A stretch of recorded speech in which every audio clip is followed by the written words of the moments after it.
Joshua 2. Nagpadala ng mga espiya sa Jericho. Buhat sa kampo ng Sitim, si Joshua na anak ni Nun ay nagpadala ng 2 espiya. Sila'y pinagbilinan niya ng ganito: "Pumunta kayo sa lupain ng Canaan. Manmanan ninyo ito, lalong-lalo na ang lungsod ng Jericho." Pumunta nga sila roon at tumuloy sa bahay ni Rahab, isang babaeng nagbebenta ng panandaliang aliw, at doon sila nagpalipas ng gabi. Nakaabot sa kaalaman ng hari ng Jericho ang balita na may mga espiyang Israelita na nakapasok sa bayan ng gabing iyon. Kaya't ang hari ay nagpadala ng sugo kay Rahab at ipinasabi, "Ilabas mo ang mga lalaking nasa bahay mo, na parito ang mga iyan upang lihim na magsiyasat sa ating lupain." Ngunit itinago ni Rahab ang 2. Pagkatapos ay ganito ang isinagot: "Mayroon nga pong mga lalaking nakituloy sa amin, ngunit hindi ko po alam kung taga saan sila. Umalis po sila nang isasara na ang pintuan ng lungsod bago kumagat ang dilim. Hindi ko po natanong kung saan sila papunta, ngunit kung hahabulin ninyo agad ay aabutan pa ninyo." Sa itaas ng bubong niya, pinatago ang 2 espiya at tinabunan ng mga tangkay ng lino na isinilansan niya roon. Hinabol nga ng mga tauhan ng hari ang 2 espiya hanggang sa tawiran ng ilog Jordan. Pagkalabas ng mga humahapol, isinara na ang pinto ng lungsod. Bago natulog ang mga espiya, umakyat si Rahab sa bubong at sinabi sa kanila, "Alam kong ibinigay na sa inyo ni Yahweh ang lupaing ito at ang mga taga rito ay takot na takot sa inyo. Nabalitaan namin kung paanong pinatuyo ni Yahweh ang dagat na pula nang kayo'y tumawid galing sa Ehipto.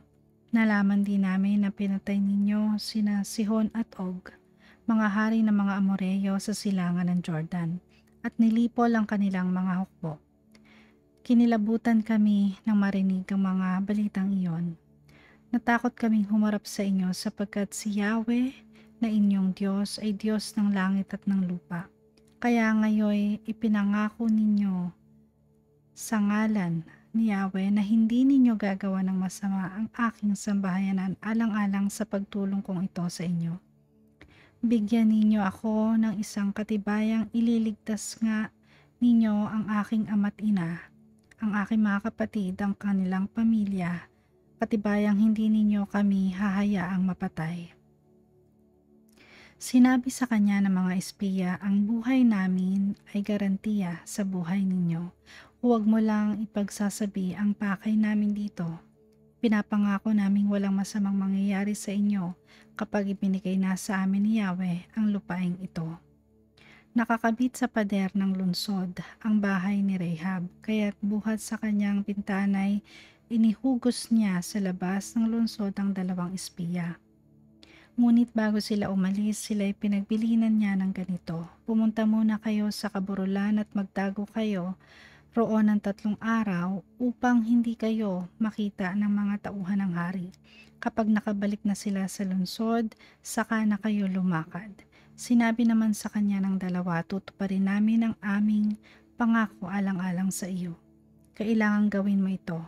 Pagbalik namin para sakupin ang inyong lungsod, ilawit mo ang pulang lubid na ito sa bintanang aming bababaan. Tipunin mo sa iyong bahay ang iyong ama't ina, ang iyong mga kapatid, at ang buong angkan ng iyong ama. Hindi kami mananagot kung may lumabas ng bahay at mapatay, ngunit pananagutan namin kapag may nasaktan sa sino mang nasa loob ng bahay. Subalit kapag ipinagsabi mo itong ating pinag-usapan, huwag mo nang asahan ang pangako namin sa iyo." Pumayag ang babae at pagtapos ay pinaalis na ang mga espiya. Pagkatapos itinali niya sa labas ng bintana ang lubid na pula. Pumunta nga ang mga espiya sa kaburulan at 3 araw na nagtago roon habang pinaghahanap sila ng mga tauhan ng hari.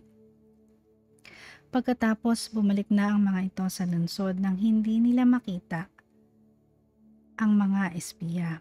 Bumaba naman mula sa kaburulan ng mga espiya, tumawid ng ilog at nagbalik kay Joshua.